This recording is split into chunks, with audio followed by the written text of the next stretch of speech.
Bom dia a todos e a todas.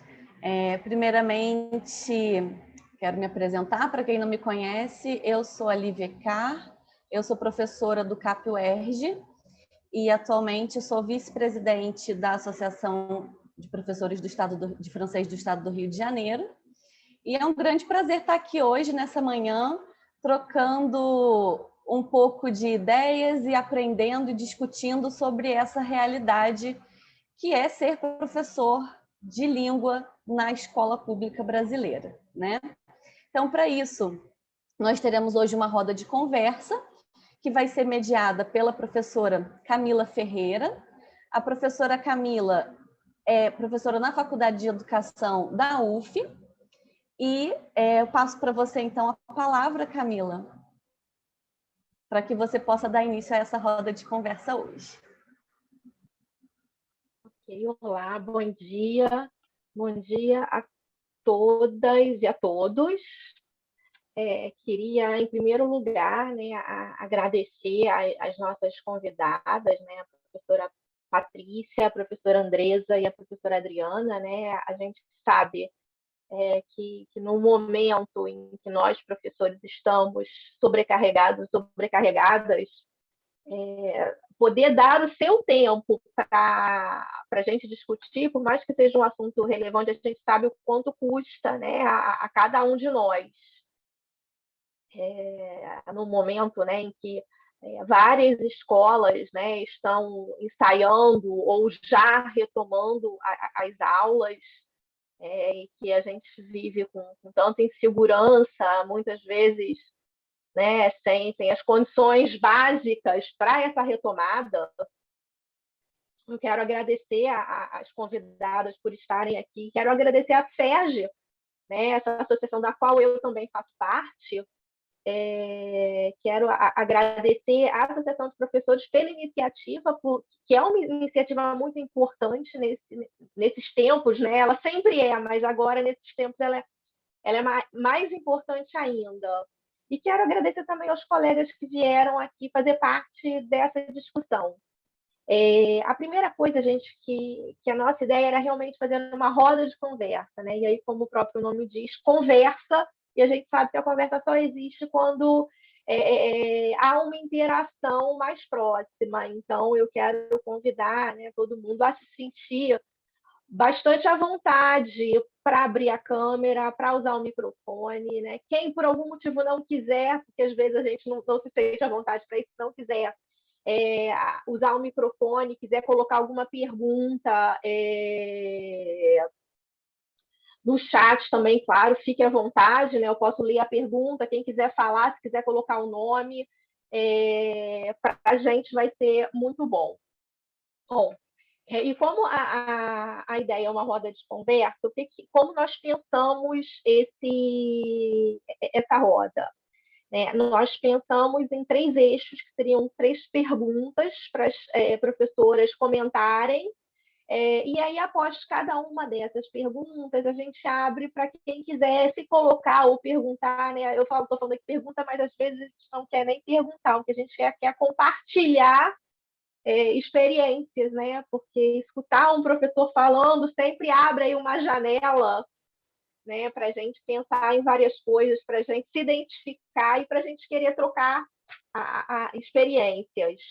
E aí, essas 3 perguntas. A primeira, né, é sobre como era desenvolvido o trabalho com língua adicional nas respectivas escolas antes da pandemia.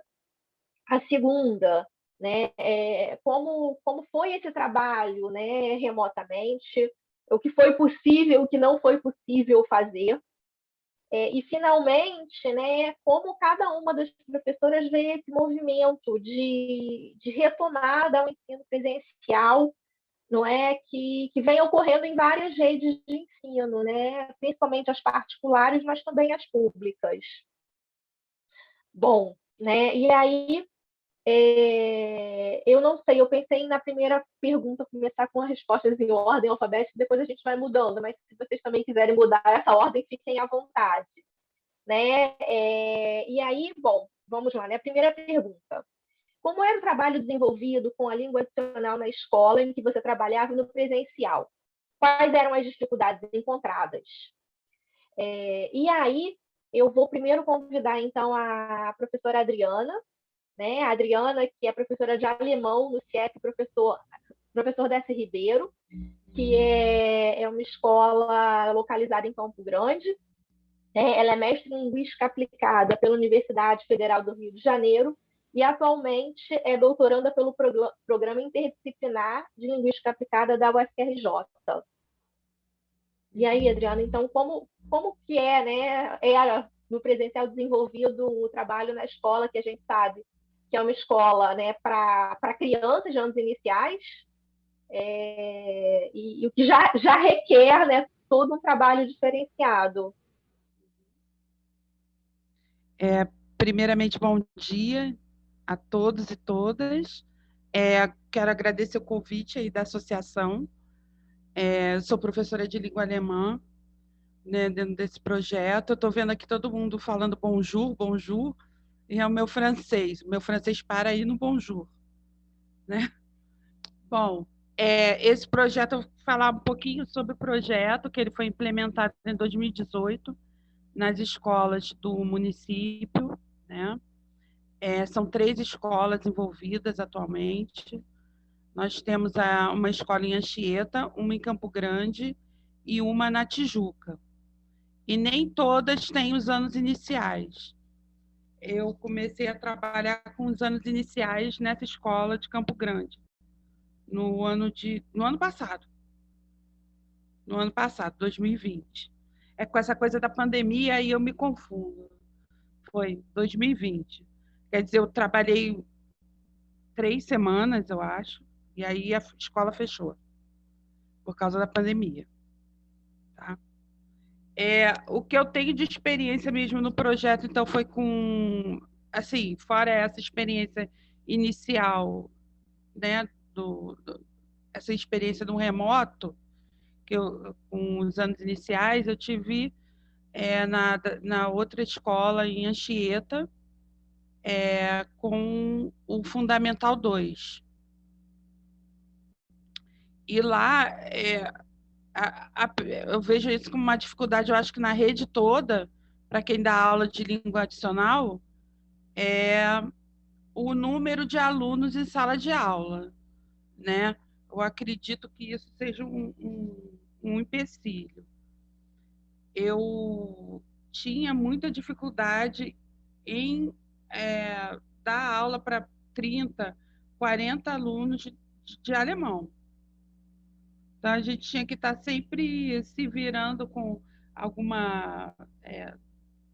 algum jogo, alguma coisa, né? Porque vocês sabem que chamar a atenção de criança, assim, a atenção deles, eles conseguem ficar ali atentos uns 20 minutos no máximo e depois tudo vira um caos, né? Então, a grande dificuldade é essa. Eu acho que quanto maior a turma, pior, né? Pior o caos. Mas E também eu acho que a gente, não estou falando que é uma dificuldade, mas a gente tem até um certo privilégio de, nessa escola, ou nesse projeto, a gente ter 5 tempos de língua adicional, né? Eu acho que o inglês não consegue 5 tempos semanais. A gente tem 5 tempos, né? E aí é mais trabalhoso, vamos dizer assim, porque se você consegue a atenção deles em 20 minutos, imagina 100 minutos, né? Essas são as duas, assim, não digo o tempo não é uma dificuldade, é uma questão, na verdade, de você saber planejar a tua aula, né? O problema todo é que, às vezes, a gente, nessa correria de... Eu dou aula também no estado à noite, então você fica meio sem esse tempo para planejar a aula direitinho, como você queria, né? Às vezes, há semanas que você não consegue dar conta, né? Pelo menos no meu caso, havia semanas que eu não conseguia dar conta direito, então eu não conseguia fazer aquele planejamento do jeito que eu gostaria. Mas, fora isso, a gente conseguia fazer pequenos projetos dentro do projeto, por exemplo, Semana de Língua Alemã, a gente consegue fazer com eles, apresentações de dança, com a ajuda com a ajuda dos outros colegas, a colega de educação física, ela ajudava com a coreografia das danças típicas alemães. A gente conseguia fazer também um bom trabalho de leitura de contos de fada, que são os contos dos irmãos Grimm. Isso a gente faz em todas as escolas, né? A gente está conseguindo uma participação até relativamente grande dos alunos, tá? Uma aceitação boa dos responsáveis, né? Mas ainda faltam aí algumas arestas para a gente estar melhorando o projeto, inserindo mais discussões transculturais, Brasil, Alemanha e outros países que falam alemão também como língua, vamos dizer assim, como primeira língua, né? Está faltando ainda um pouco a gente melhorar esse diálogo entre as culturas dentro do projeto. Aí por isso é que eu fui fazer o doutorado. Tá bom?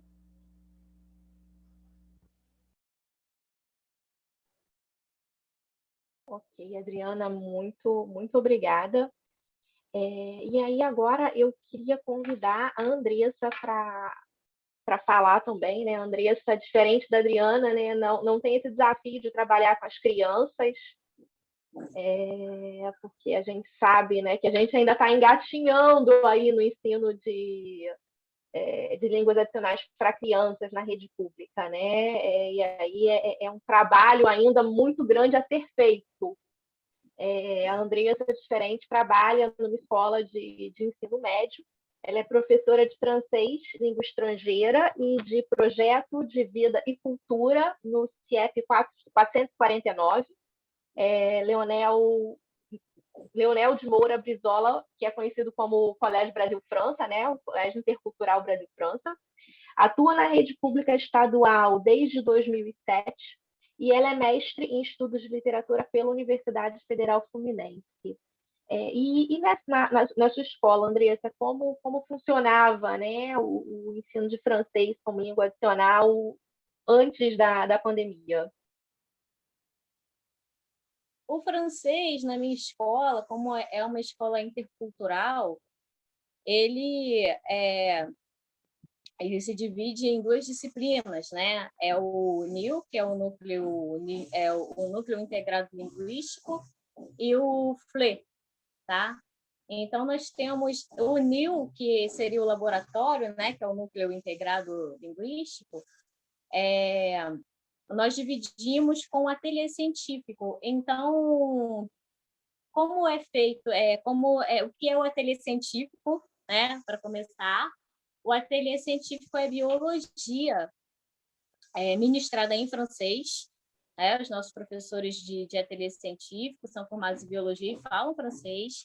E nós dividimos as turmas, né? Que já são turmas pequenas, então assim, além assim de não ter essa dificuldade de ser com criança, porque já é mais difícil ministrar uma turma de criança, é uma coisa assim que eu abro o coração e digo que eu não tenho vocação, não dá para trabalhar com criança, eu não consigo trabalhar com criança, né? E aí eu parabenizo a Adriana, tiro meu chapéu para a Adriana. Então, assim, o adolescente, ele já é mais fácil, o adolescente, eu acredito que o adolescente ele seja mais curioso, né? Então, assim, e ainda dividimos a turma, então temos um número menor de alunos, né, no momento das aulas, né? Nesse momento das aulas, tanto de ateliê científico quanto de francês, né? E nós temos 2 tempos de FLE, que é um complemento, sabe? Então, assim, os alunos ficavam mais tempo conosco, né? Com o núcleo de francês, do que com o núcleo de ateliê científico e com outros professores, né? A outra pergunta é antes da pandemia, e aí eu esqueci agora, depois da pandemia, ou essa Na verdade, Andressa, a gente tá fazendo por bloco, mas se você já quiser fazer tudo, assim, uma pergunta, 10 minutos para discussão. Não.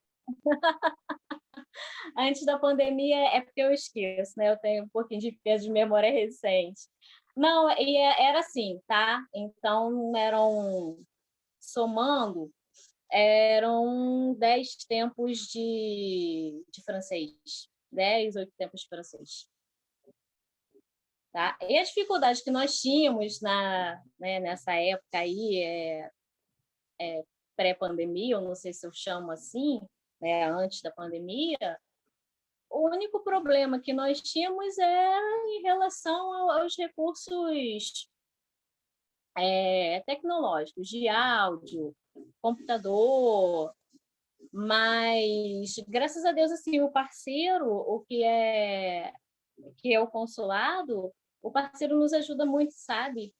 E nós somos bem cara de pau, gente. Nós pedimos mesmo, sabe? Olha, tá precisando de alguma coisa? Nós estamos precisando, sim. Olha, faltando computador, ajuda a gente, né? Chegou um momento assim, não foi o consulado, agora assim, nós temos um equipamento bom, né? Chegou agora. Mas antes, assim, era assunto das professoras levarem a caixinha de som para fazer as atividades de compreensão oral, sabe? Então, a dificuldade que eu digo, a dificuldade maior era sobre esses recursos, sabe? Enfim, mais alguma coisa? Não, né? Eu nem disse, né, gente? Bom dia. Muito obrigada. Vocês estão falando e eu estou aqui já pensando em mil questões. Mas, bom, vamos escutar então também a Patrícia. A Patrícia também trabalha com os anos iniciais. Ela é professora de espanhol da Secretaria Municipal de Educação da cidade do Rio de Janeiro e trabalha na primeira escola bilíngue de espanhol da rede desde 2014. Ela também faz parte da equipe de elaboradores de materiais didáticos da SME e é doutoranda em Linguística na área de estudos neolatinos da UFRJ. E lá na escola, Patrícia, como que isso funciona, né? Eu já li aqui material didático, porque para os anos iniciais a questão do material didático, já que não tem livro, né, muito livro didático disponível, é um problema. Bom dia a todos e a todas. De fazer só um contexto, né, de como é que essa escola surgiu. A gente, em 2013, o Eduardo Paes, ele tirou o espanhol da grade, né? E aí, em 2014, esses professores ficaram muito perdidos do que iam fazer. E aí surgiu, né, essa possibilidade da escola bilíngue, não sei quais foram os critérios, mas eles escolheram a 11ª CRE, que eu estava. Então, todos os professores da 11ª CRE foram convidados, e os professores que aceitaram começaram esse projeto. Então, assim, inicialmente a gente não tinha material nenhum, né, e uma grade grande, né, como a Adriana já colocou aí, né, nós tínhamos bastante tempo. E aí era muito difícil, né? Então nós chamamos algumas editoras com materiais, mas materiais assim, muito longe da realidade, né, a qual a gente está inserida, né? Apesar de a gente ser uma escola que não tem esse número todo de alunos, né, que vocês relatam aí, a gente tem em média 25, as maiores turmas têm 30, nenhuma turma passa, assim, tem 32 no máximo, né? Só que a gente atende da educação infantil ao 6º ano. E aí eu era a única professora que tinha feito curso normal lá atrás, né, na minha primeira formação. Então a gente decidiu, né, que eu ficaria com as turmas de educação infantil. Então, o primeiro desafio para mim foi esse, né? Retomar a trabalhar com educação infantil, né? E aí a gente começou a buscar muitos teóricos e esse pedido da elaboração do material. A gente conseguiu elaborar esse material, então a gente trabalhou, na verdade, só um ano sem material. O ano seguinte, a gente começou a elaborar. Com quem nos ajuda, né? São as professoras Luciana Freitas, da UF, Dayala Vargas, e a Andréia Antunes, que está da SME, mas que também veio da UF, né? Mas ela é a coordenadora de línguas da SME. Então, assim, elaborar um material foi um grande ganho, né? E a equipe que eu trabalho, né? Assim, a gente diz que foi um grande encontro de vidas, né? Porque são pessoas que têm uma interação muito grande para o trabalho, né? Assim, não éramos amigos, a gente não se conhecia, e a gente pouco se encontra fora do trabalho, né?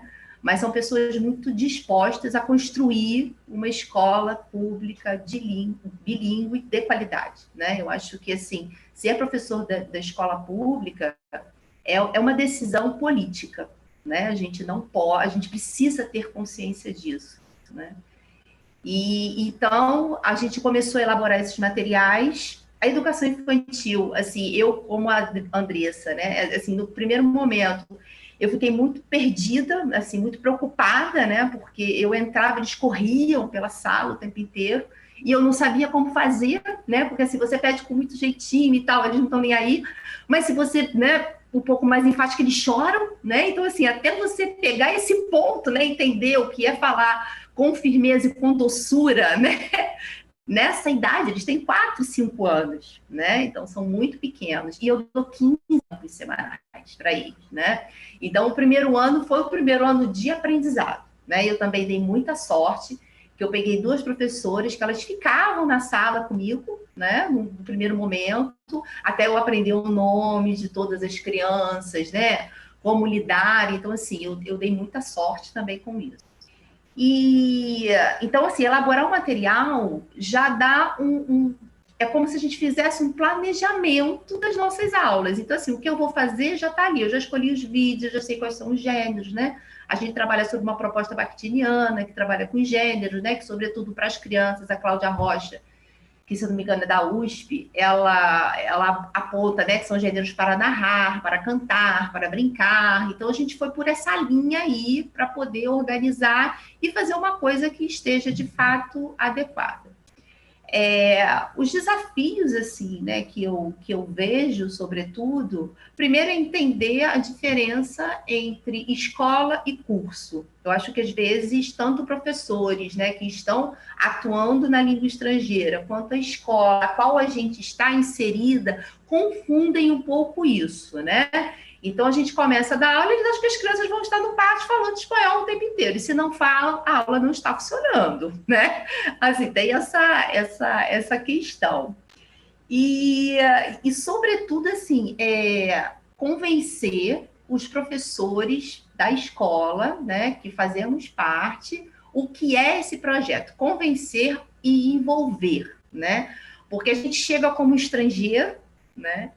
E é muito difícil você se inserir no grupo que já está junto há muito tempo, que agora vai ter que dividir a sua sala de aula, né? Com você. Então, é dividir projetos, é dividir abordagem, dividir alunos. Então, é um processo longo, né? A gente já está há bastante tempo, foi bem difícil, foi bem difícil. Hoje a gente está numa situação mais confortável, e acho que a elaboração de materiais assim foi um ganho, foi um grande boom, tanto é que a gente começou fazendo só para a Escola Holanda, agora a gente faz para toda a rede, né? A gente tem 12 escolas bilíngues de espanhol no município do Rio, sendo que só a nossa atende aos anos iniciais. Então, como são 11 CREs, né, a gente tem 2 escolas na ilha, porque lá eles ficam com a gente da educação infantil até o 6º ano, e aí tem a possibilidade de irem para essa outra escola bilíngue também em espanhol na ilha, né? E a gente está caminhando, assim, é um dia de cada vez, daí muda governo, não sabe se o projeto continua. Eu fiquei muito receiosa com a volta do Paz, né? Porque foi ele que tirou o espanhol da grade, né? Mas a gente já estava se organizando, escrevendo documentos. É que veio a pandemia, a gente para tudo, né? Para poder deixar registrado tudo que a gente estava fazendo. Então, assim, educação infantil eu tenho 15 tempos, e do primeiro ano ao sexto, eles têm 7 tempos de espanhol. Acho que é isso. E, Patrícia, muito obrigada. E aí, agora eu abro para quem quiser se colocar, fazer alguma pergunta, né, ou compartilhar alguma experiência.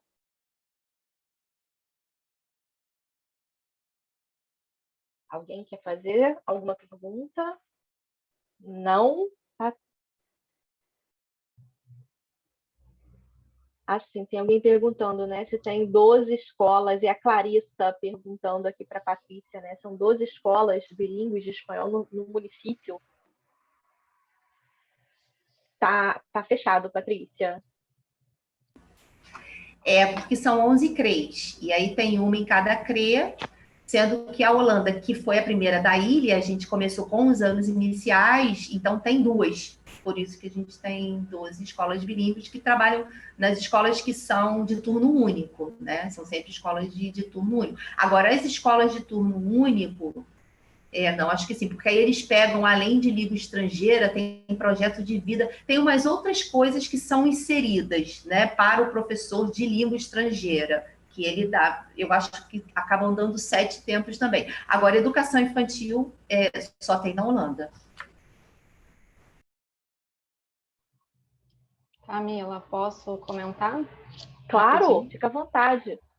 É um comentário assim bem rápido. Eu fiz parte da construção dessas escolas bilíngues, né? No caso de francês, em 2013, dei aula em 2014, fiz parte do planejamento, né, em 2013, em 2014 dei aula lá, foi o primeiro ano, né, da Brasil-França, e acompanhei também, né, quando começou a de espanhol, enfim, tem de chinês também, eu acho, se eu não me engano, enfim, tem várias, né?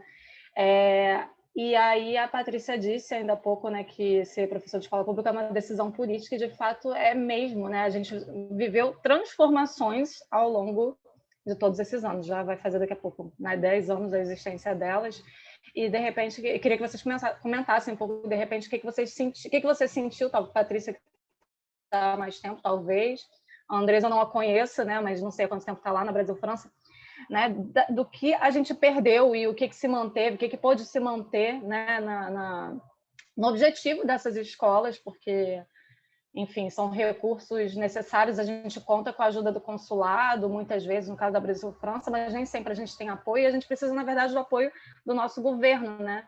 A gente não pode estar o tempo todo contando com a ajuda que não seja pública, enfim, privada, de outros meios. Então, eu queria que vocês comentassem um pouquinho disso, dessas perdas, e como a gente, como professor de língua, sobrevive no meio desse turbilhão.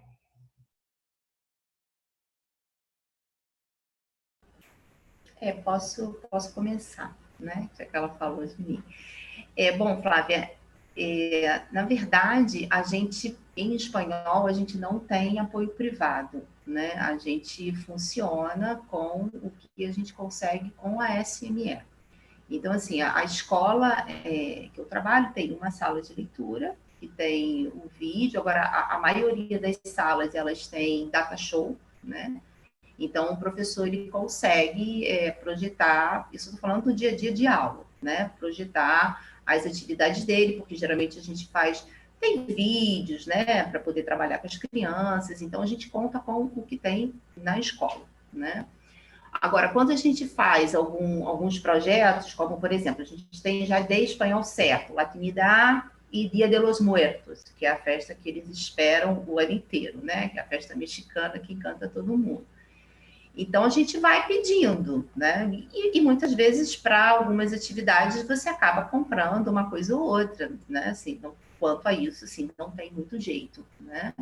Agora, é um limite ali, né? A gente tem uma festa junina na escola, a gente tem barraquinha e a gente faz lá uma cesta de chocolates, que a gente vende umas rifas e tal, e daí a gente guarda esse dinheiro para comprar esse material. Isso a gente pode fazer, não tem problema nenhum, né?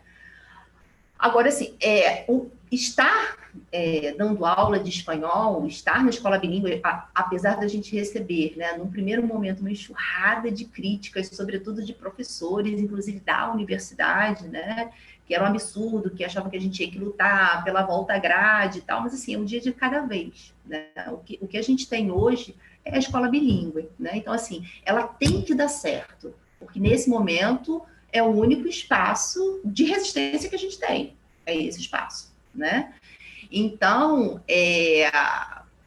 a gente vai construindo, a gente vai tentando também, é claro que o ideal é a gente voltar, mas, assim, você fica sempre numa corda bamba, né? Assim, porque é um projeto, né? Então, aquilo tá ali, mas de uma hora para outra pode sair, né? Então, assim, a gente teve Paz, a gente teve Crivella, que, assim, para nós, especificamente, o Crivella, ele não existiu, né? Ele nem prejudicou e ele nem ajudou. A gente ficou estagnado, né? E agora a gente volta com o Eduardo Paz, e saindo um pouquinho da questão pedagógica, assim, eu estou no município do Rio há 20 anos, é a primeira vez que eu não recebo 13º, né?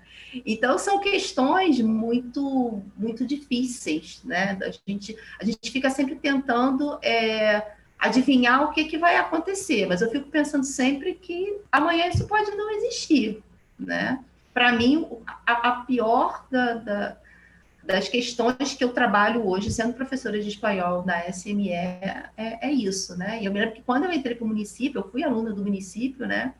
E ainda naquele auge, né? Daquela coisa, né? Muito... Eu falei, não, eu vou me aposentar aqui, né? Hoje eu já tenho minhas dúvidas, né? Se eu vou me aposentar na SME, porque se realmente eu tiver que sair da grade, eu não vou dar aula de outra coisa, eu não vou ser secretária, sabe?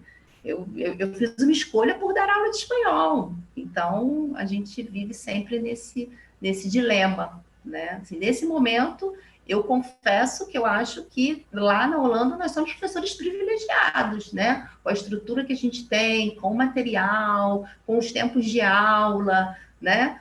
Agora, isso pode acabar, entende? Então, é sempre muito, muito ruim, né? É difícil. Andressa e Adriano, vocês querem comentar alguma coisa?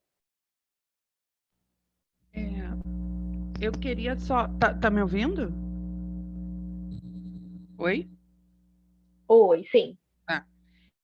Não, eu queria só lembrar que ela falou da resistência, né? E que na BNCC, na verdade, a única língua adicional, ou língua estrangeira, prevista é a língua inglesa. Então, esses projetos aqui se a gente conseguir que esses projetos se efetivem e apresentem e sejam bem recebidos pela comunidade ali envolvida, é algo assim muito positivo para essas línguas que estão sendo ensinadas e até para quem está se formando, né?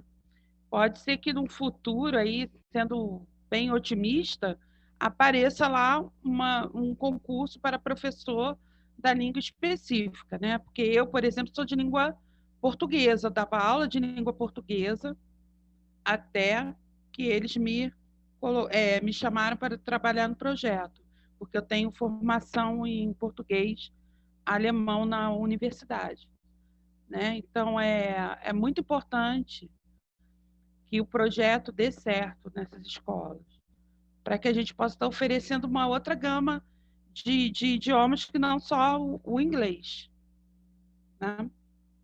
Era só isso. Posso só fazer uma observação aqui no que a Adriana falou? É importante, assim, porque antes a gente tinha só a escola bilíngue de inglês, depois começou o espanhol. Com a chegada do Walter Benjamin, não sei se Flávia participou desses encontros, teve um GT, né?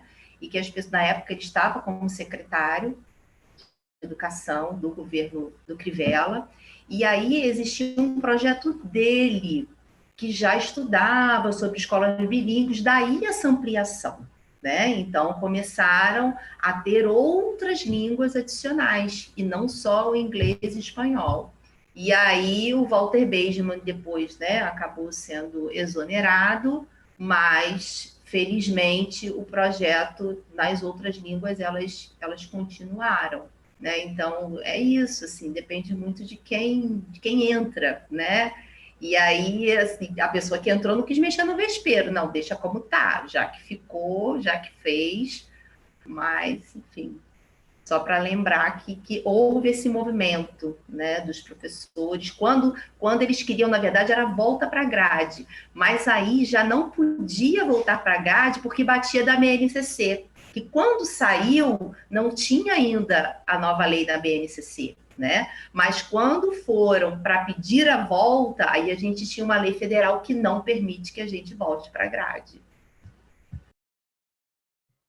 Eu queria só me corrigir, Patrícia. Eu fiz parte da construção das escolas bilíngues do Estado, mas eu acompanhei, porque eu também era do município na época, eu até me confundi na minha fala, e acompanhei essa transição aí, enfim, da perda do espaço dos professores de espanhol. O francês já tinha perdido há tempos antes, né? Atrás.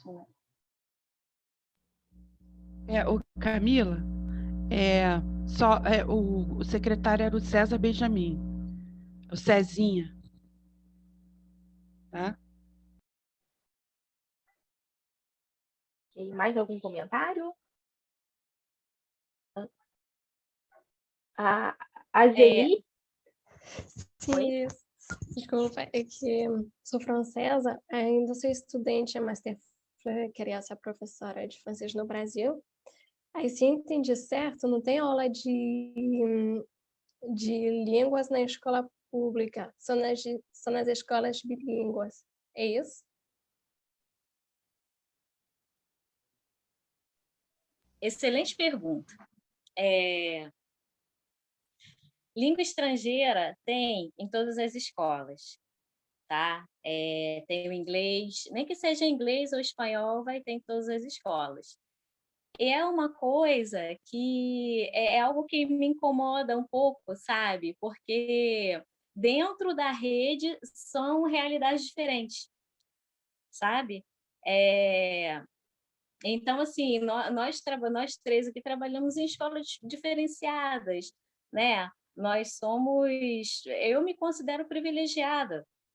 A minha matrícula, inclusive, é de língua portuguesa, e eu fiz mobilidade para francês de língua estrangeira. Por quê? Porque eu nunca imaginava que eu fosse ministrar aulas de francês, porque é muito difícil, sabe? É muito difícil. Tem, sim, nas outras escolas, mas são 2 tempos que não são valorizados, sabe? Eu não cheguei, eu não ministrei aulas nessas escolas, nessas outras escolas, mas eu tenho colegas que ministraram, que ministram, e é muito difícil, né? Se nós 3 temos dificuldades, imagino, né? Imagino esses professores, né? Esses profissionais. E tem um público que tem uma autoestima muito baixa, sabe? Quem procura a nossa escola já vai com aquela, ou pelo menos os pais, né? Vai com entusiasmo. Meu filho vai aprender francês, meu filho vai aprender espanhol, meu filho vai aprender alemão. Porém, nessas outras escolas, nós escutamos alunos dizerem exatamente dessa maneira: por que eu vou aprender francês se eu não vou para a França? Né? Por que eu vou aprender espanhol? Tenho família espanhola, eu vou fazer, porque eu não vou nem não vou nem ali para a cidade vizinha, eu vou para a Espanha, eu vou para a Argentina, sabe? O inglês é a mesma coisa. Não sou inglesa, não sou americana, por que eu vou aprender inglês? É muito difícil, mas existe. Né? Existe a língua estrangeira em outras escolas. Deixa eu só fazer aqui um comentário sobre isso, em relação à sua pergunta. A gente tinha, né, até cerca de 3 anos atrás, uma legislação que dizia que as escolas, a partir do 6º ano, né, da escola primária, né, nos anos finais da escola primária, poderiam escolher qualquer língua adicional. Então, poderia ter aula de espanhol, de inglês, de francês, de alemão. No sul tem pomerano, né, que hoje em dia é mais falado do Brasil, né, o pomerano. A Adriana pode me corrigir se eu estiver errada, mas essa foi a informação que eu tive. E a partir, né, de uma nova legislação, o governo tirou esse direito das escolas. Né? Hoje em dia, não existe direito de escolha nas escolas brasileiras. Todas as escolas, a partir do 6º ano, elas são obrigadas a ensinar língua estrangeira. Né? Com algumas exceções que aparecem nessa legislação com relação à escola de fronteira e tudo mais, mas que não atende às especificidades do Brasil, né? Que, como todo mundo sabe, é um país continental e que tem várias comunidades, né? Não só na fronteira, que usam as línguas cotidianamente. A gente aqui no Rio de Janeiro não tem tanto isso, mas quando a gente está do sul do Brasil ou para outras regiões do Brasil, a gente vê como a gente tem uma diversidade linguística que não é respeitada.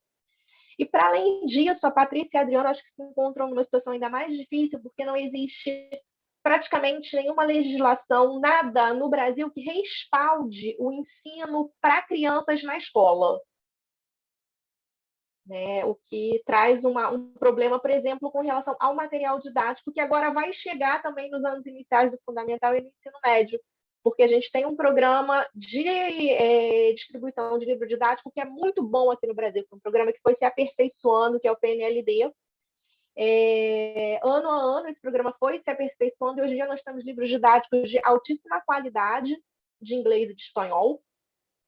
E outras línguas não são atendidas por esse programa, e é possível, né, que agora o espanhol também passe a não ser atendido, a ter uma abrangência menor, o que vai impactar no trabalho dos professores nas escolas, porque não tem material didático. Gente, podemos passar, desculpa, acho que eu acabei falando muito, né? Eu sou professora, né? Desculpa. Eu acho que a gente pode passar aqui para a segunda pergunta, né, por conta do nosso tempo, né, que é sobre esse tempo de pandemia, né, com o fechamento das escolas, né, com a adoção desse ensino, né, que a gente chama, né, de ensino remoto emergencial, porque a gente sabe que não é educação à distância, não é educação online, é uma outra coisa que eu, sinceramente, tenho muita dificuldade de entender o que é, mas que está sendo, né, porque é o que todo mundo tem feito. Então, como que isso passou a ser feito nas escolas? Né? Quais foram as dificuldades encontradas? E quais foram os acertos, se houve acertos? Aí eu não sei quem gostaria de começar.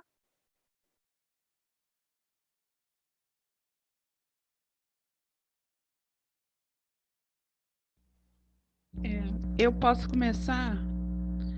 Eu estou aqui lembrando como é que foi isso no ano passado. Pegou todo mundo de surpresa, né? Um belo dia as escolas fecharam. Agora vocês estão em trabalho remoto.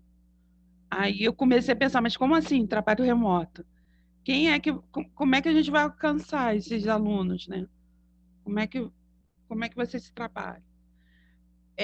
Aí eles tiveram uma solução que foi a gente enviar o material pelo WhatsApp, porque os pais têm acesso ao WhatsApp, né? E aí, durante o ano, a gente foi enviando esse material. A diretora da minha escola é muito, muito antenada, assim, ela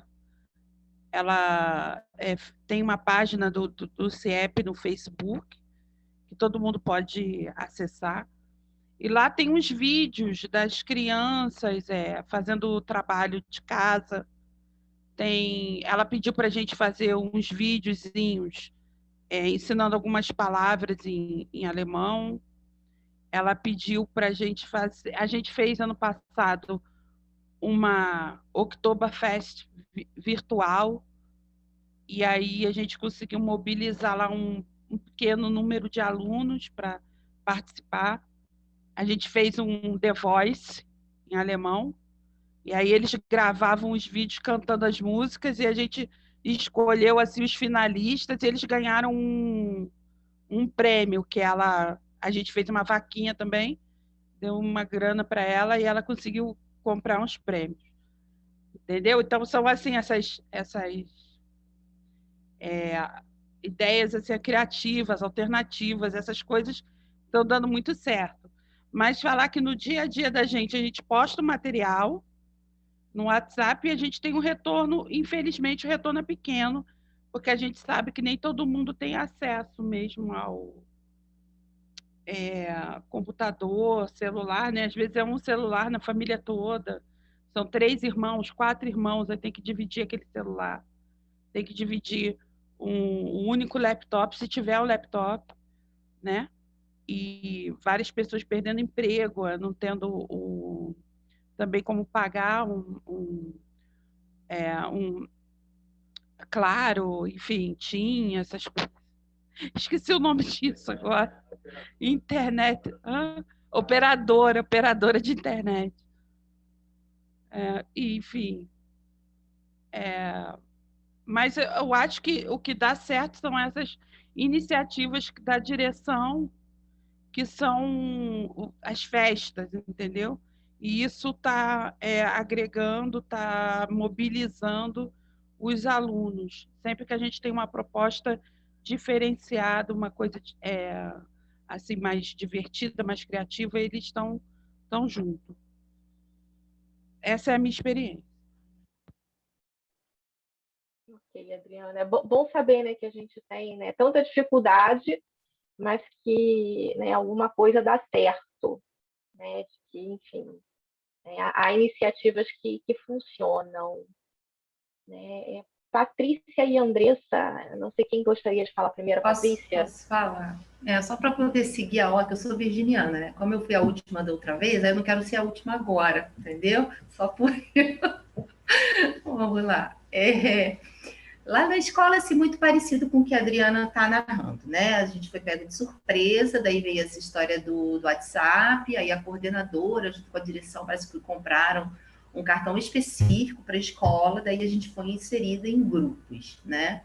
A gente mandava as atividades, mas imagina, né? Para mim, então, muito difícil. Educação infantil, 4, 5 anos, assim, eles dependem exclusivamente dos pais, né? E muitas vezes os pais estão trabalhando, então só conseguia baixar pela internet do trabalho, e depois voltava.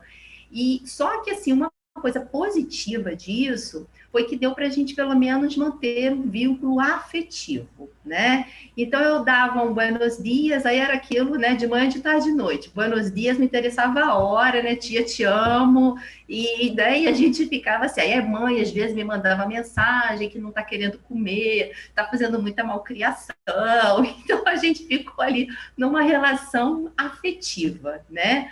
As atividades que mandava, geralmente era vídeo, aí pedia para fazer um desenho, mas assim, nem material eles tinham para fazer desenho, né? Esse ano, pelo menos, a gente mandou o material para casa. O ano passado, não, o material estava na escola. Na verdade, nem chegou, tá? Porque Crivella não mandou material, tô lembrando agora. Porque como a pandemia foi em março, o material não chegou e não chegou nunca mais, né?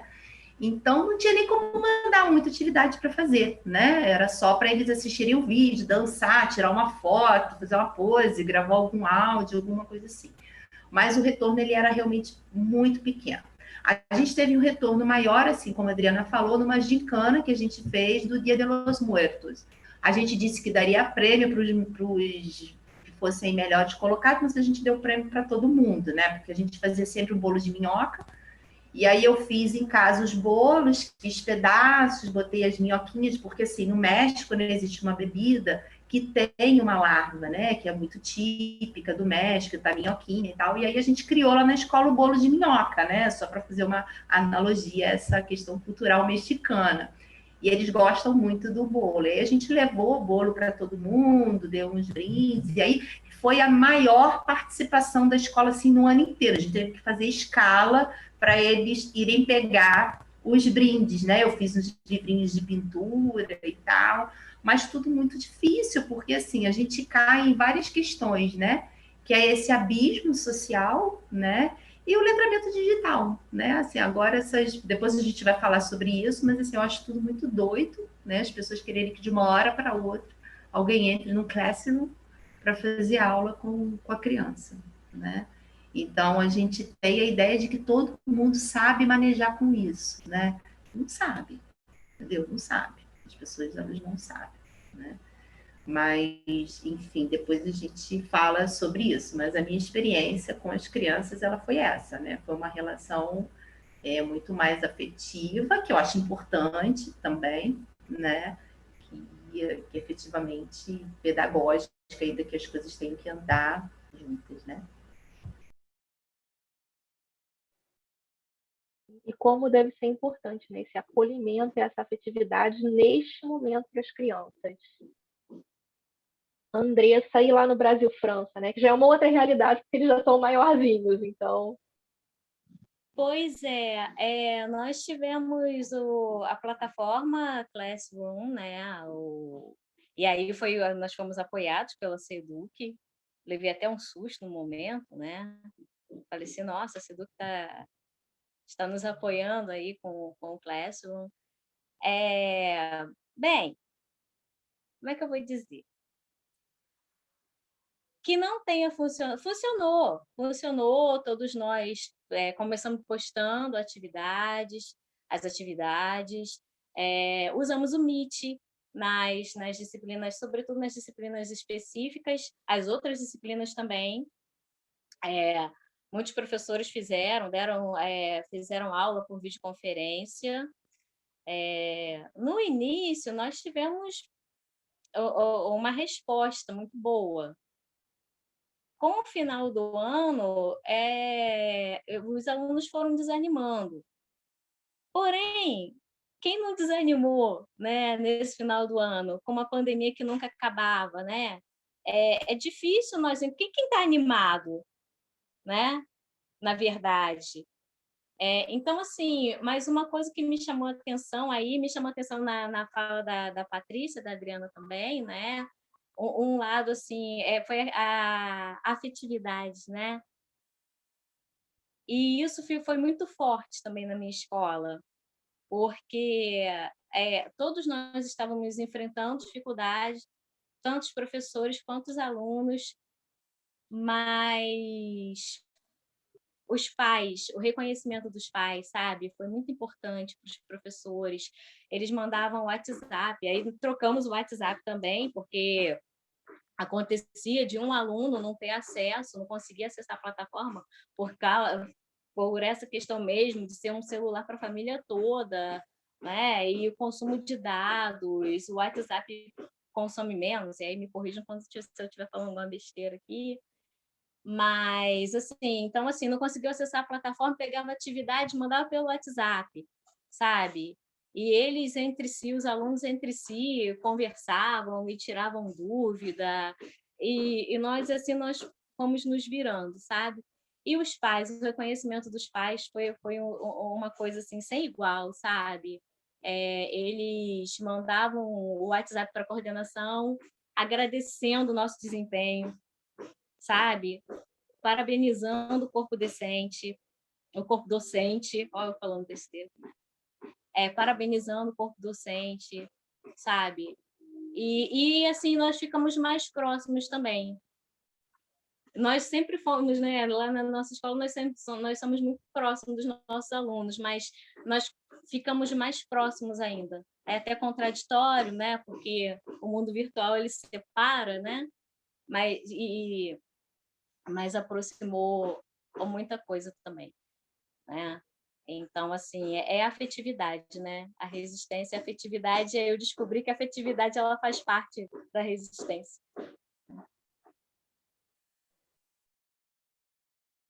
Obrigada, Andressa. Antes de passar para as perguntas, deixa eu só fazer aqui um comentário. Né? Eu tô lendo os pareceres do CNE e as orientações, né, por conta da Covid, né? E é interessante ver, né, aqui a gente falando de afetividade, quando a gente lê esses pareceres, isso até aparece, mas a tônica são os objetivos de aprendizagem da BNCC.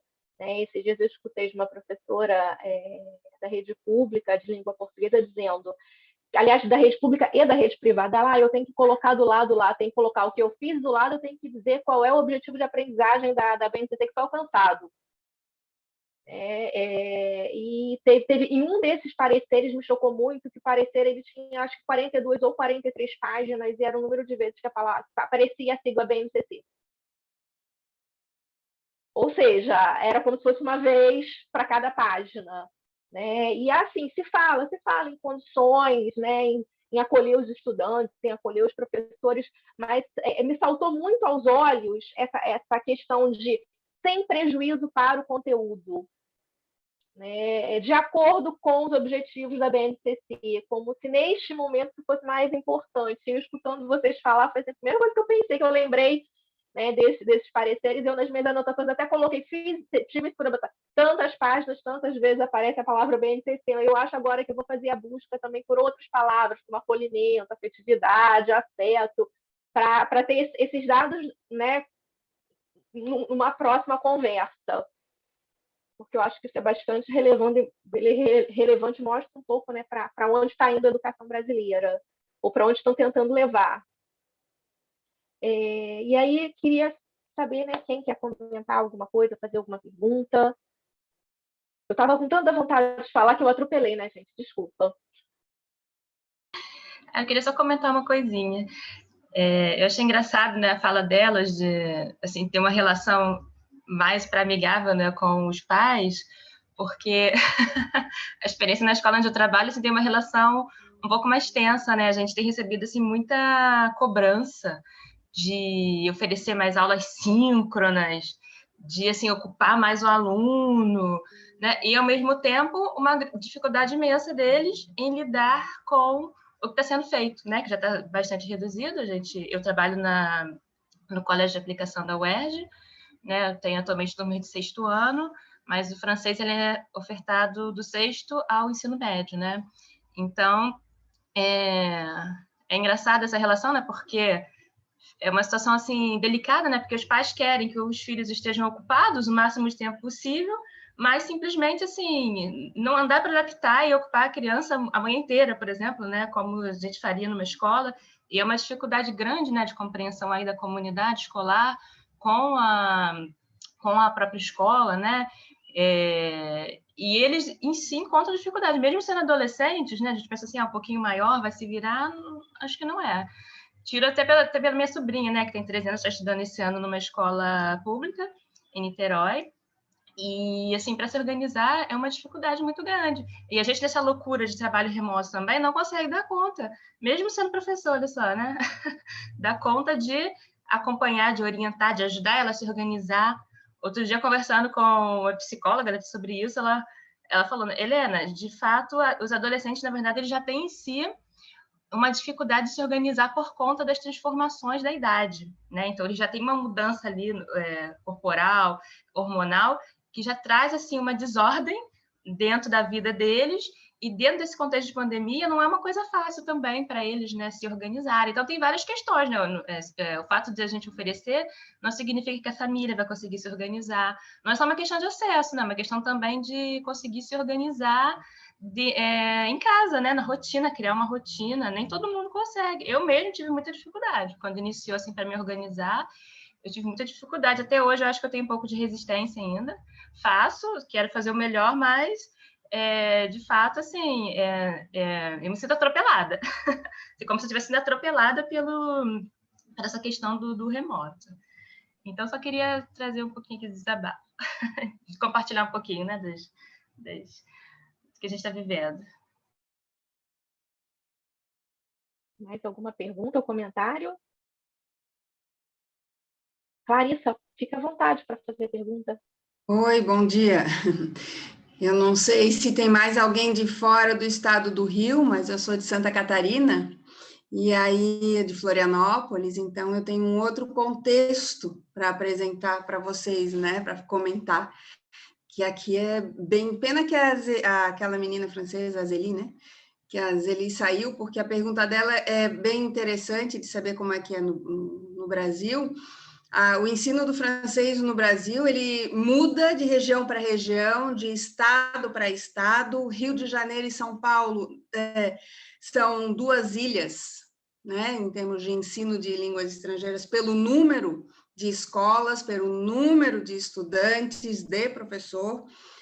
O resto do Brasil não é igual ao Rio, não é igual a São Paulo, não temos um consulado do nosso lado. O nosso consulado está em São Paulo, né? Então, para a gente se fazer mostrar, não é bater na porta, simplesmente atravessar a rua, né? Então, é uma situação muito diferente. Aqui em Florianópolis, e eu vou falar de Florianópolis porque o resto do estado, não sei dizer se tem francês, fora as duas alianças francesas fora da capital, que é Blumenau e Joinville, eu não sei se tem francês na rede, tá? Eu tenho quase certeza de que não tem. No estado não tem, nós temos o colégio de aplicação que tem, né? Assim como vários colégios de aplicação no Brasil, que aí é algo que eu não entendo. Se nós estamos no currículo, igual a Helena falou ainda há pouco, do sexto ao ensino médio, na aplicação, por que o francês não faz parte do PNLD? Não entendo por quê, se afinal é uma escola, assim como o Dom Pedro é federal, e também tem, e o Dom Pedro é um negócio fantástico, o número de alunos e de professores. Por que não está no PNLD? E por que esses professores e por que essas escolas não gritam? Mas escuta, nós somos curriculares. Por que a gente não grita pelo PNLD? Tem muita coisa envolvida, a gente sabe, né? Depois disso, aqui no município tem uma escola que começou como um projeto de uma professora da UFSC, e aí, junto com a Aliança Francesa, junto com uma associação que tem aqui do Saint-Exupéry, então, aquela escola oferece francês, mas é num acordo com a Aliança Francesa. Uma escola particular tem, que também, aliás, de escola particular tem mais de uma, talvez tenha umas 3, tá? E aí, ficamos por aí, não temos mais. Então, eu sou professora na universidade, no departamento de metodologia de ensino, e sou responsável por 3 disciplinas, né? Metodologia de ensino e 2 estágios obrigatórios do curso de letras. E aí nós precisamos de campo, né? Nós precisamos fazer estágio. Então, há 10 anos eu criei um projeto, certo? E é ali que a gente faz uma boa parte dos nossos projetos, além do colégio de aplicação. Eu sempre digo que o No Parlons, mais do que um projeto de língua, é um projeto político. Então, eu priorizo o No Parlons em relação à aplicação. E quando eu digo aplicação, vejam bem, a aplicação tem aula do 6º ao 3º, tá? Então, ensino, né, fundamental e médio. Uma única professora. É uma única professora que dá aula do 6º ao 3º ano do ensino médio, né? E, claro, lá eu acho que deve ser como em toda aplicação. No nosso aqui, no 6º ano, eles têm todas as línguas, 50 minutos de todas as línguas, e aí no 7º eles escolhem para onde eles querem ir. Então, as turmas são pequenas. Você junta, no máximo 12 alunos, se eu não me engano, então você junta 12 alunos do 7º, 12 alunos do 8º, aqueles que optaram pelo francês. Então, nós não temos turma grande, mas ela é responsável por todas as turmas, né? Então, aí também é uma luta nossa de tentar mostrar para o colégio que esta professora não pode ficar sozinha. O alemão tem 2 ou 3, o espanhol tem 2, o inglês tem 4 e o francês tem 1. Então, vejam que a gente já está ficando para trás. Mas eu quero trazer uma experiência bastante positiva, que foi nessa escola estadual em que eu faço o projeto, em que as professoras, com a chegada do remoto, fazer o quê agora? Então, elas se uniram, e foi a primeira vez que eu participei de um projeto assim, foi fantástico. As minhas estagiárias, né, uma dupla de estagiária participou. Elas fizeram um projeto interdisciplinar multisseriado. Então, uma vez por semana, a turma, as crianças se reuniam, aquelas que podiam, né, pelo remoto, e aí tinha um projeto único, que era que planeta eu quero, uma coisa assim, e a partir disso, professora de história, professora de ciências, de matemática, o que nós podemos tratar? E o francês entrava de vez em quando nisso aí. Então, foi uma maneira de nós mantermos um contato com os alunos e com a escola. E agora continuamos com o projeto No Parlons propriamente, também uma vez por semana remoto. Então, esse é o contexto aqui de Florianópolis e mais ou menos o de Santa Catarina também, porque não é muito diferente.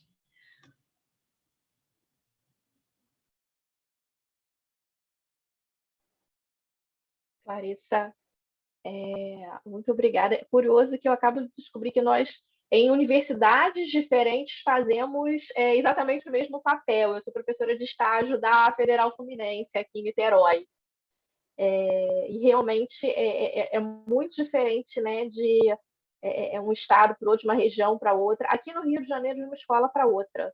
Né? Não sei se as colegas concordam comigo, né? Nós estamos aqui com 3 professores de escolas de projeto que têm uma realidade muitíssimo diferente das escolas, né, de todas as outras escolas da rede, né, ou das redes de ensino. Eu trabalhei com língua portuguesa, não com francês, em outras escolas que não eram escolas de projeto, e eu posso garantir que a realidade era muitíssimo diferente, né? No que, com relação a apoio, a material didático, a formação, enfim.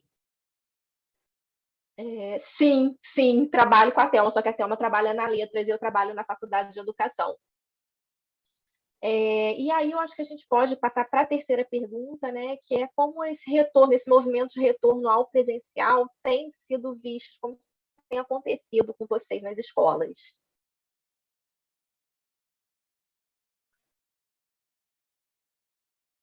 Bom, agora acho que quem ainda não começou, não é? Foi a Patrícia que não começou nenhuma vez.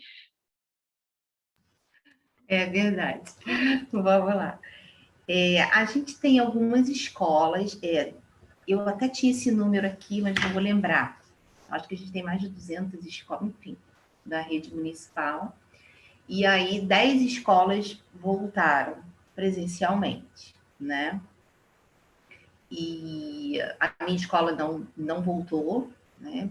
Não tem a menor condição. Eu até costumo dizer que, na verdade, assim, a gente já trabalhava, né, no limite, né? Eu trabalho na educação infantil, como falei para vocês, né? Eu tenho a sala de educação infantil, ela tem um banheiro, né? Um banheiro para menino, um banheiro para menina.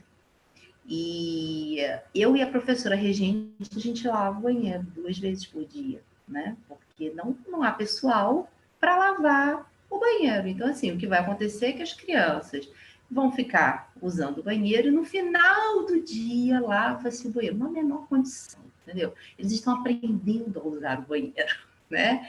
Então, a gente é que lavava, né? Então, assim, isso é só um exemplo da questão básica de higiene, né? Eu não posso ficar numa sala de aula que fica com cheiro ruim, certo? Então, a gente já trabalhava nesse limite, né? Então, é muito difícil esse retorno para seguir o básico de protocolo de higiene que já era para ser exigido, que nunca foi, né? Então, a coisa é muito complicada. E aí, nesse contexto de pandemia, né, a minha preocupação é com todo mundo, né? Não adianta aquela discussão, né? Não, tem que os professores têm que ser vacinados. Não são os professores. São os professores, todas as pessoas que trabalham na escola, né? Assim, e mesmo assim, está todo mundo se expondo, porque as crianças não serão vacinadas. Então, na verdade, nem tem vacina ainda para criança, né? A gente não sabe nem como é que isso vai funcionar, a gente não sabe, a gente está torcendo, a gente está acreditando que essa vacina dê certo, né? Então, as pessoas, elas estão, eu acho que atropelando um pouco as questões. Lá na escola, a gente não tem previsão de volta, assim. Aí aqui no município do Rio começou, eles separaram em etapas, né? Primeiro começaram a primeira etapa, começaram essas 10, depois seria uma segunda etapa que ampliariam. Como o número do Rio, né, está crescendo alucinadamente, né? Eu até comentei com as meninas aqui antes, essa semana eu perdi 3 pessoas da família, né? Então, deram uma recuada, não ampliaram, mas as escolas que estão funcionando, continuam com número reduzido, mas continuam. E aí chegaram os materiais, né, de todas as disciplinas. Ontem eu tive que ir para a escola, porque educação infantil eu tenho que mandar coisa para eles fazerem, né? Então, assim, eu tive que comprar papel para poder eles fazerem a bolinha, né? Porque aí, para trabalhar minimamente, elaborar alguma coisinha para eles fazerem. Então, ontem eu fui para a escola para poder... Fiquei lá o dia inteiro, a gente ficou separando o material e vai chamar os responsáveis, fazer uma escala para poder entregar e vão ficar fazendo em casa, assim. Eu acho tudo muito insano, né? Mas, assim, nada me assusta desse desgoverno, né? Nada me assusta. Acho que a gente está pagando uma conta alta, não só pela eleição, mas por ter permitido essa condução, né, genocida, e esperar, né, esperar que o melhor chegue. Pelo menos agora a gente tem a esperança, né, de que tenha vacina. Mas eu acho esse retorno presencial, assim, não só na rede pública, tá? Acho a rede privada também uma temeridade. A minha sobrinha não vai. A escola voltou, ela não vai. Não interessa que a turma inteira voltou, ela não vai. Né? Ela mora aqui com meus pais, né? Moramos aqui, são 2 idosos, não tem a menor condição, né, dessa menina ir para a escola e voltar para casa, estar em contato, né? Só que aí isso fica sendo uma decisão individual, você acaba se indispondo, mas assim, entre me indispor e perder meus pais, eu prefiro me indispor, né? E é isso.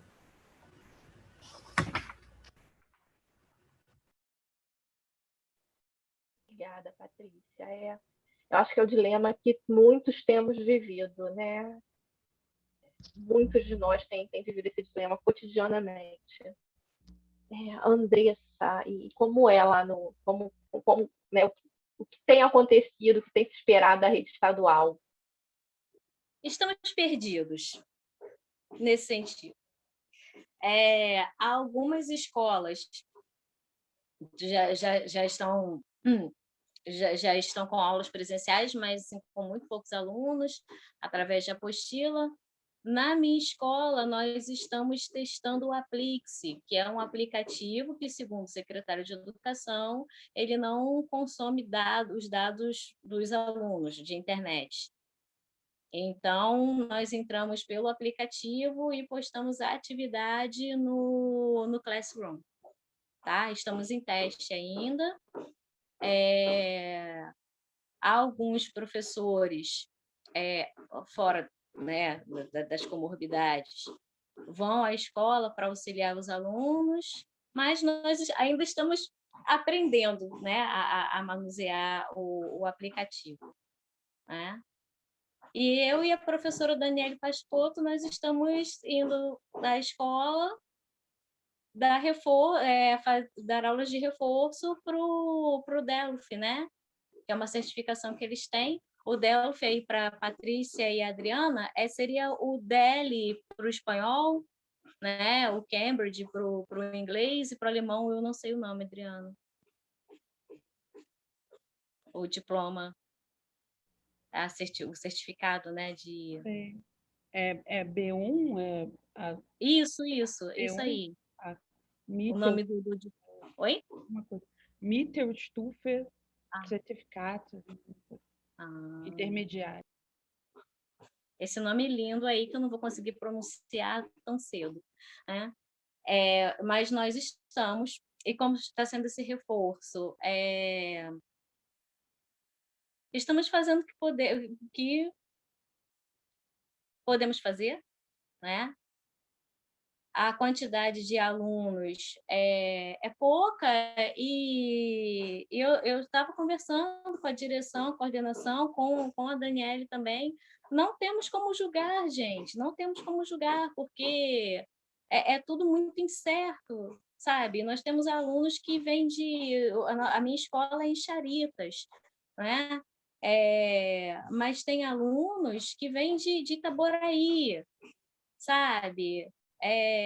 De Maricá, de São Gonçalo, pegam 2 conduções, e isso os deixa inseguros, deixa os pais inseguros, sabe?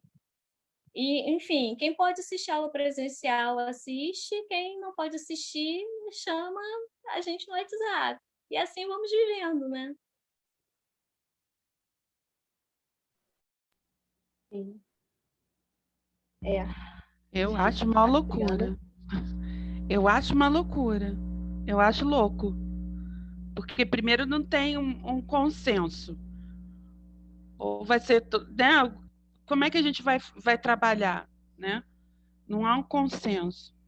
E depois que as escolas não têm estrutura. O consulado, o Instituto Goethe colocou lá na nossa escola, coloca a parte tecnológica, né?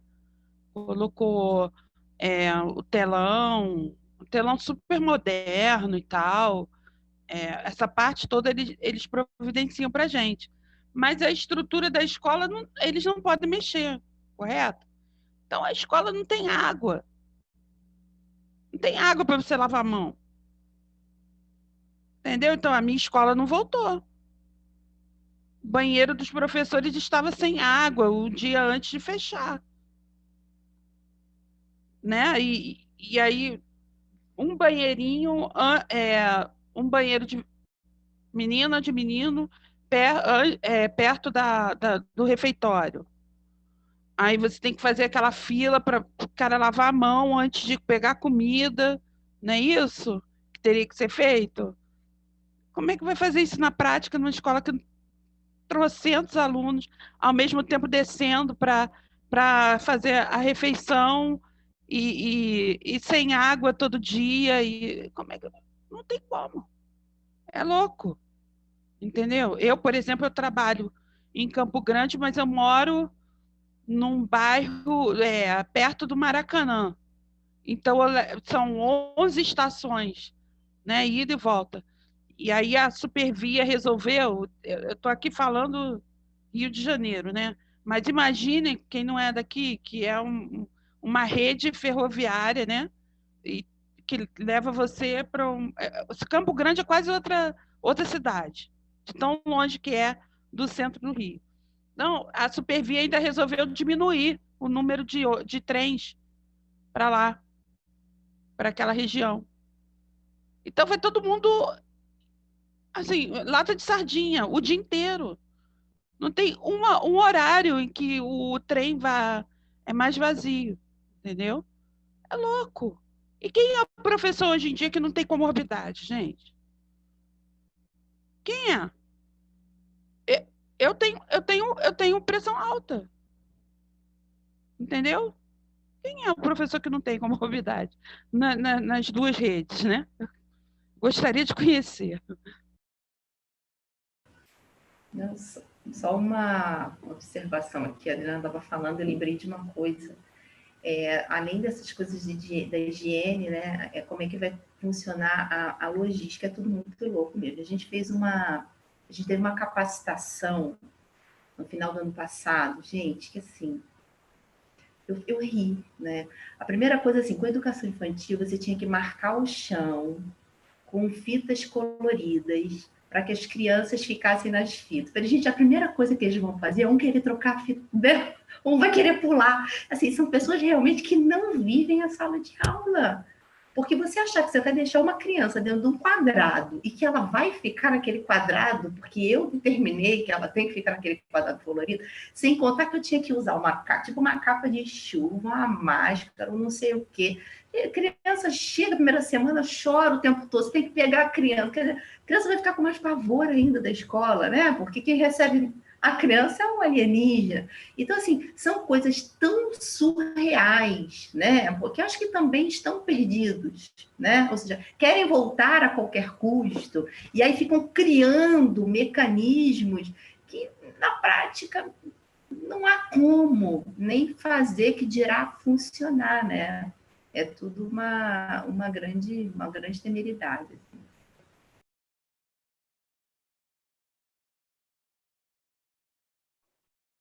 Sim, Patrícia, é verdade, né? Eu estou colocando aqui no chat que toda vez que eu vejo na TV, no jornal, em algum lugar, no rádio, são médicos e psicólogos falando de ensino.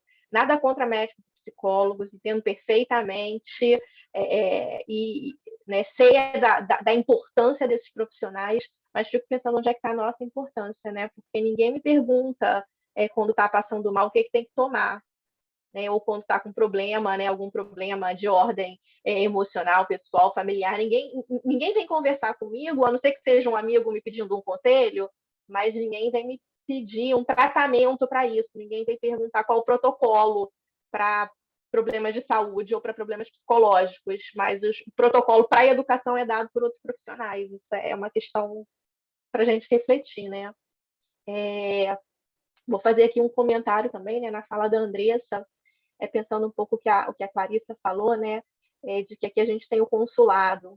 E aí, assim, do mesmo jeito que a gente tem, né, o MEC com a BNCC, a gente tem o consulado com o DELF e com o quadro comum. Isso é um fato, porque o parceiro ele sempre exige uma contrapartida. Né? E no momento em que a gente fala tanto de acolhimento, né? A Andressa mesmo falou disso, né? Eu fico me perguntando, se a Andressa fosse escolher voltar para a escola, ela escolheria voltar para falar, para fazer preparação para o DELF ou para algum outro tipo de atividade? Será que, na opinião dos professores da escola, né, se eles pudessem conversar com os alunos, será que essas seriam as prioridades? Esse é um cuidado que a gente precisa ter com essas parcerias, né? Porque elas ajudam muito a gente, elas dão formação, elas mandam a gente para fazer curso, mas às vezes a gente precisa se perguntar que curso, que formação. Formação para quem? Para o meu estudante que vive na comunidade, que se abaixa de tiro? Ela dá material didático, mas que material didático? O meu estudante se vê representado nesse material didático? São questões aqui, né? Eu trabalho muito com isso em sala de aula e sempre que eu escuto eu fico tocada com isso, né? Nesse sentido, o pessoal do espanhol, né, que não tem financiamento privado, porque os consulados são sim financiamento privado, né? Tem uma liberdade que nós não temos, né? É meio que uma saia justa, né? Porque por outro lado, o pessoal de francês e alemão tem um conforto tecnológico que talvez né, as escolas de espanhol tenham em menor quantidade. Enfim. Bom, a Thaís, que é professora da rede pública, também está aqui colocando. Você quer falar alguma coisa, Thaís? Né? Que é exatamente isso, né? O DELF é cobrado o tempo todo. Sim, Camila. Vocês estão me ouvindo? Sim, sim. Acho que sim. O DELF é cobrado o tempo todo, quando a gente conversa com o pessoal do consulado e relata, né? Eu tenho alunos autistas, eu tenho alunos com Down, né?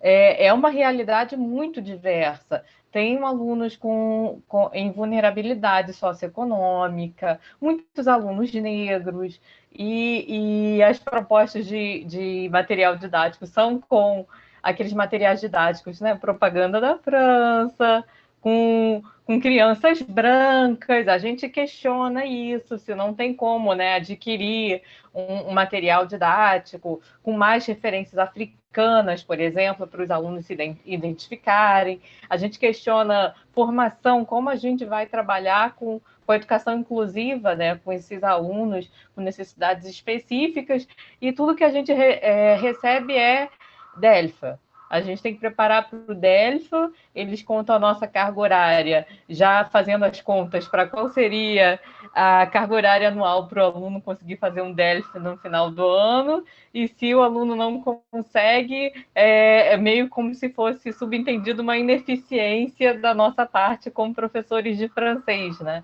Eles não procuram entender a complexidade de uma sala de aula, no meu caso, né, na educação municipal de Niterói, com alunos de uma comunidade de xaritas, prioritariamente de uma comunidade de xaritas, tem sempre essa cobrança do DELFA, né? É bem marcante, é quase que condicionado, só que fica no subentendido e a gente vai flutuando nesse jogo com o consulado, porque é interessante, a gente consegue fazer cursos, né? É importante também para o nossa prática com o professor, mas é um jogo de mão dupla, eu diria assim.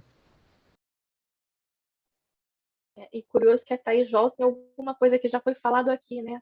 Que é essa confusão entre o que é uma escola e o que é um curso de línguas.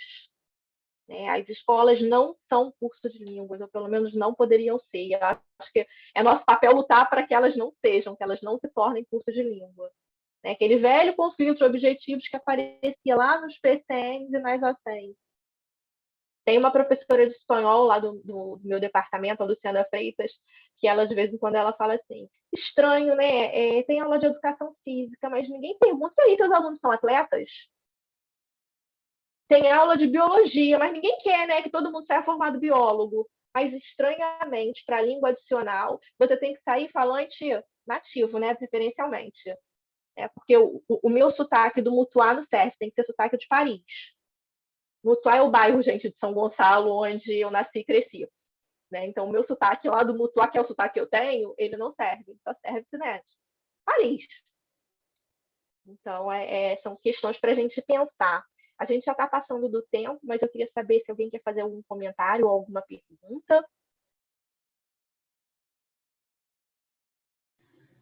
Eu quero. Por favor. Eu adoro essas discussões. É claro que sim, tem um lado bom e tem um lado mais complicado. Todo cachorro tem seu carrapato. É normal que seja assim, né? Então, a gente tem que olhar também o outro lado. O consulado dá muita coisa e quer alguma coisa em troca. Assim como a gente quer muita coisa do consulado, porque a gente quer até, se possível, mais do que eles nos dão, e vai ter que dar algo em troca, porque as coisas não vêm de graça, né? A gente tem que saber fazer, talvez como vocês estejam fazendo, é um jogo com eles. Não, calma, eu dou até onde eu posso e a gente vai tentando se acertar, é lógico. Mas eu gostaria, eu acho, de ter uma aproximação maior. Por exemplo, a aplicação não tinha livro didático, porque a gente sabe que ele não está no PNLD. Foi graças ao consulado, uns 4, 5 anos atrás, que eles nos deram toda a coleção do Adosfer. É ruim? É bom? Não, não é o melhor livro, ele é complicado. Nós temos que nos adaptar, não tínhamos nada, passamos a ter alguma coisa e tivemos que adaptar. Agora, sobre o livro didático, assim, não existe um livro didático que nos caiba como uma luva. Os livros didáticos, eles são mercadológicos, eles são feitos lá na França para vender de norte a sul, leste a oeste. O pessoal do Japão usa o livro didático o mesmo que usa no México.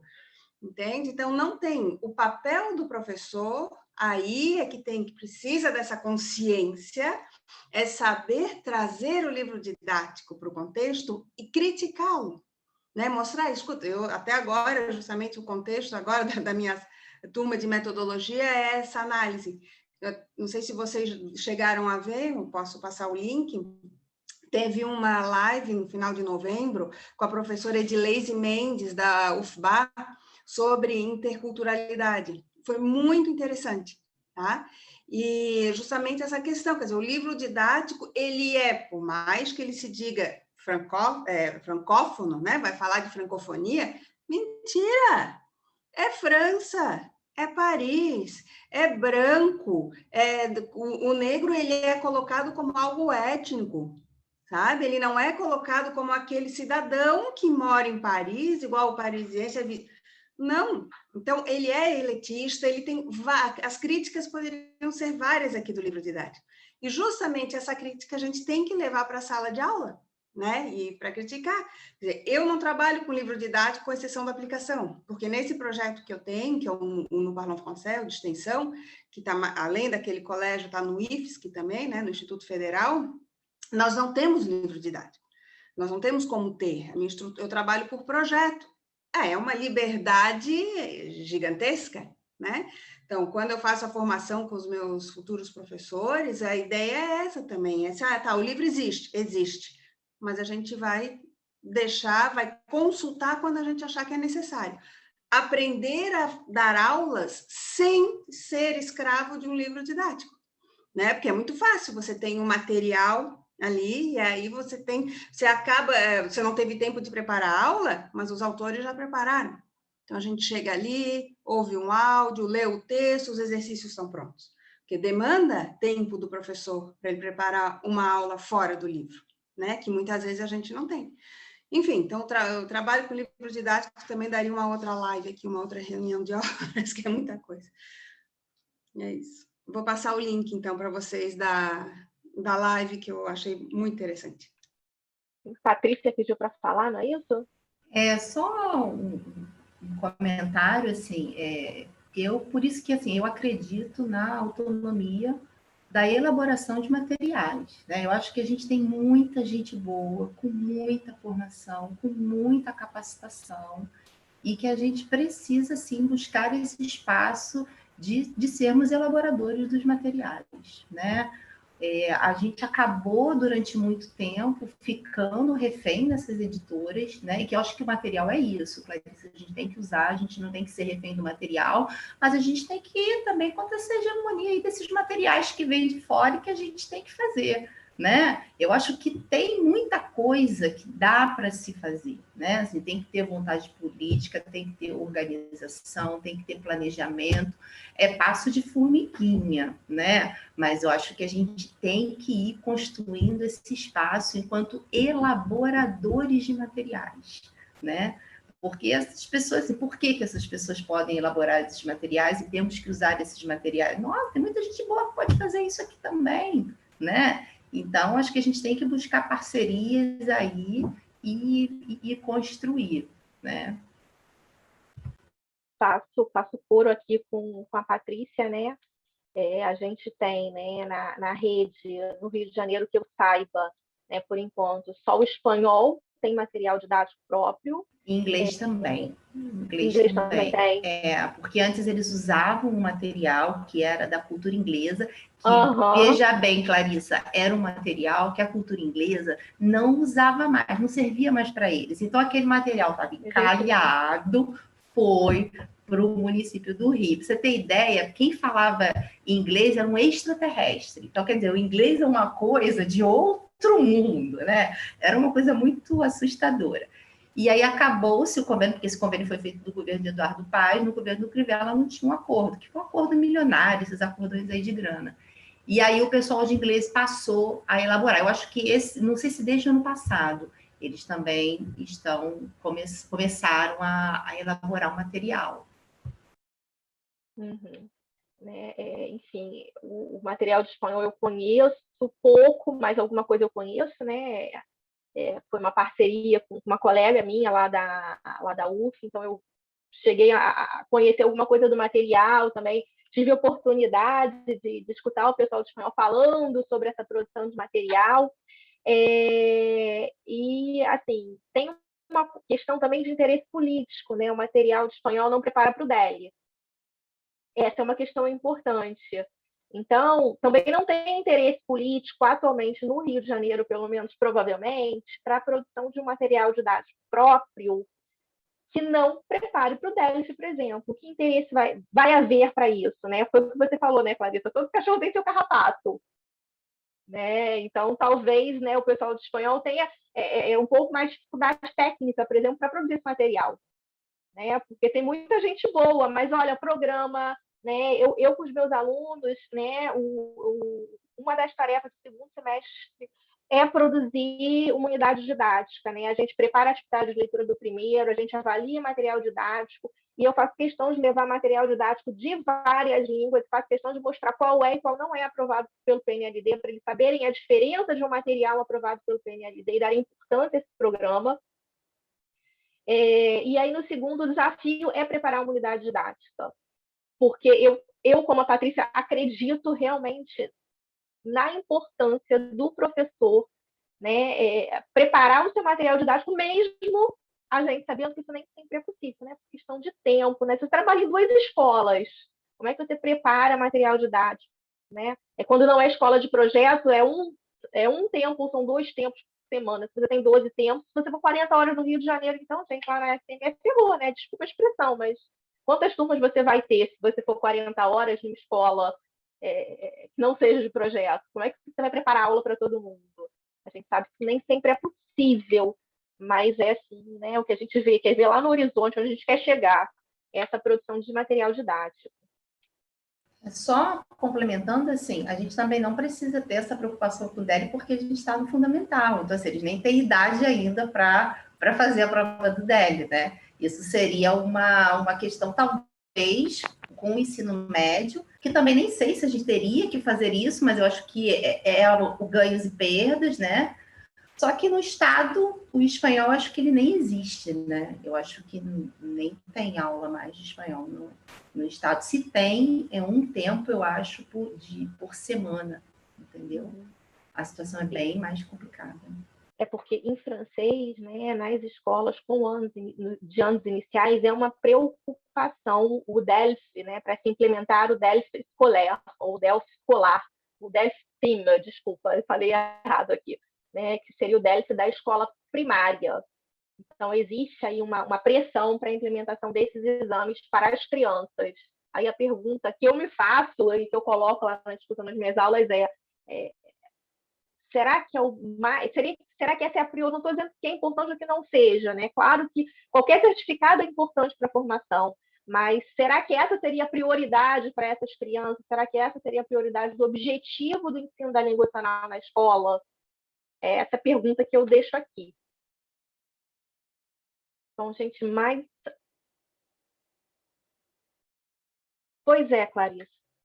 Para quê? Não sei, a Thaís, que está aqui, que é da Prefeitura de Niterói, né? Que está lá, se eu não me engano, a Thaís é da Educação Infantil, né? E já escuta falar em 10 primeiro lá na Prefeitura de Niterói. Camila, eu sou... Fala. Não, rapidinho, eu também já ouvi um papo desse para o alemão no final do fundamental. Mas aí pegaria os melhores alunos, foi o que foi dito para mim. Pegaria os melhores alunos para fazer um preparatório. Velha história do ranqueamento, né? Então, sobre o DELF Prim, o que acontece? São exames para crianças de 7 a 10 anos, né? E eu trabalho com educação infantil e ensino fundamental. Eu trabalho com... Esse ano vai ser até o 3º ano do fundamental. E então tem essa pressão do consulado para os alunos fazerem. Eles fazem esse cálculo da carga horária da disciplina ao longo do ano. Já pode fazer o DELF, eles sempre fazem essa carga horária. Eu tenho esse questionamento, né? Para que uma criança de 7 anos fazer uma prova de proficiência, né? Mas isso acontece sim. Mas assim, eu vejo que eu não tenho tanto essa cobrança, porque a minha escola, ela não é a escola de projeto, não é escola com projeto bilíngue que eles estão querendo implementar. A minha escola está à parte disso. Então, eu não tenho tanta cobrança quanto outros professores que estão nesses projetos de escola bilíngue.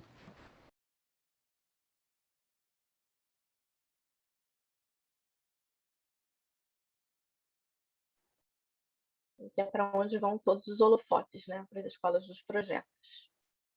Bom, gente, algum comentário, alguma pergunta? Eu sei que a gente já estourou o nosso tempo. Eu, por mim, perguntaria mais.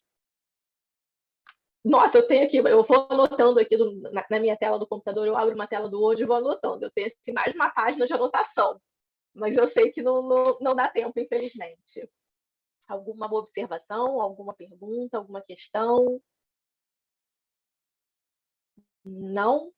Bom, gente, então eu acho que a gente pode encerrar por hoje. Quero agradecer a presença, né, das pessoas convidadas, né, a Patrícia, a Adriana, a Andressa. Quero agradecer a presença, né, dos outros colegas que estiveram aqui.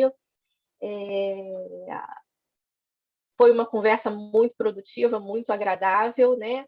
Agradável não no sentido de que ficamos felizes, né, com tudo que escutamos, mas agradável no sentido de que a gente consegue, né, fazer construir um espaço de trocas, e principalmente um espaço de trocas, ao meu ver, que não se encerra no ensino do francês, né? A gente percebe que existem outras realidades para além do ensino do francês, né? A gente, às vezes, né, de francês, eu acho que toda língua faz isso, né? Eu me sinto numa ilha, né? Sem tanto contato. E, assim, nesse sentido, trabalhar lá na faculdade de educação me abriu os horizontes quando eu fui para lá, porque a gente trabalha muito junto, inglês, francês e espanhol. Né? Nós trabalhamos muito juntos, inclusive com projetos que acontecem juntos, né? As reuniões estão ao mesmo tempo, né? E é um mundo de possibilidades quando a gente faz isso. Não sei se a Lívia e a Helena A Lívia quer comentar alguma coisa, a Helena, para fazer um encerramento. Só para comentar em cima do que você completar, né, o que você está dizendo, é que a gente tem procurado nos eventos da FERJ sempre ter algum momento de diálogo com outras línguas, Sim. né? A gente tem procurado fazer isso nos últimos anos, porque realmente tem as especificidades, né, de cada área, né? E é um momento muito rico, né, de muita troca, né? Então a gente tem assim, visto que tem sido muito rico, né? Esses encontros têm sido muito ricos. É isso. Exatamente. Cada formação, a FERJ tem pelo menos um momento assim, isso é ótimo. Patrícia? Eu queria só agradecer muito, assim, né, ter sido convidada a participar, assim, tanta troca, tanta coisa. Confesso que, assim, estou saindo daqui um pouco chocada, porque eu não sabia dessa avaliação para essas crianças pequenas, né? Isso, para mim, é algo realmente assustador, né? Mas a gente está sempre aprendendo, né? E foi muito bom, assim, estar aqui. Ouvi também a Clarissa, né, trazendo essa experiência dela. Enfim, a gente vai construindo. Como dizia minha avó, a gente tem muito que caminhar. A gente ainda tem muito que caminhar.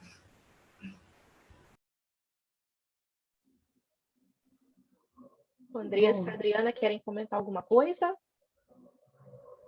Eu também gostaria de agradecer à Associação dos Professores, a Camila, né, a presença da Helena, né? Claro que a Helena é presidente da Associação dos Professores, mas tem um lado afetivo aí, que a Helena é minha amiga de infância, gente. Que legal! Aprendemos francês juntas e é um orgulho, né, ver a Lena, né, agora aí como presidente da associação em ótimas mãos, com a Lívia também, com certeza, não vai ser diferente. Prazer, Lívia, conhecer você. Agradecer a Camila também. Camila, ela acompanha a minha vida profissional de perto, né, Camila? Vocês querem saber da minha vida pessoal, torturem a Helena, querem saber da minha vida pessoal, torturem a Camila, né? Obrigada pela troca, tá? As meninas também, Patrícia, Adriana, nossa, foi uma troca enriquecedora, sabe? Os demais presentes também, saibam que cada pergunta, cada palavra que vocês disseram, eu vou guardar comigo, eu vou pensar, sabe? Vou refletir e não vai passar em branco, porque esse momento é muito enriquecedor mesmo, sabe? Eu só tenho a agradecer. Muito obrigada. Oi, Camila. Quero te agradecer de novo pelo convite. Estou vendo que aquela primeira participação foi produtiva, foi muito boa, né? Essa conversa de hoje foi muito boa aquela primeira roda também. Foi muito boa.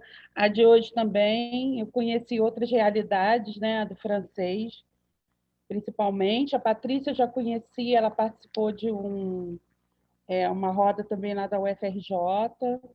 A Patrícia é maravilhosa. Eu posso ouvir Patrícia, né? O objetivo de vida é ser um pouquinho Patrícia, né? Mas e conhecer outras realidades, como a Clarissa falou, né? Santa Catarina. É isso. Muito obrigada. Obrigada por ficar aqui, aturando a minha voz de taquara rachada. Enfim, a gente se vê em outras conversas. Um beijão.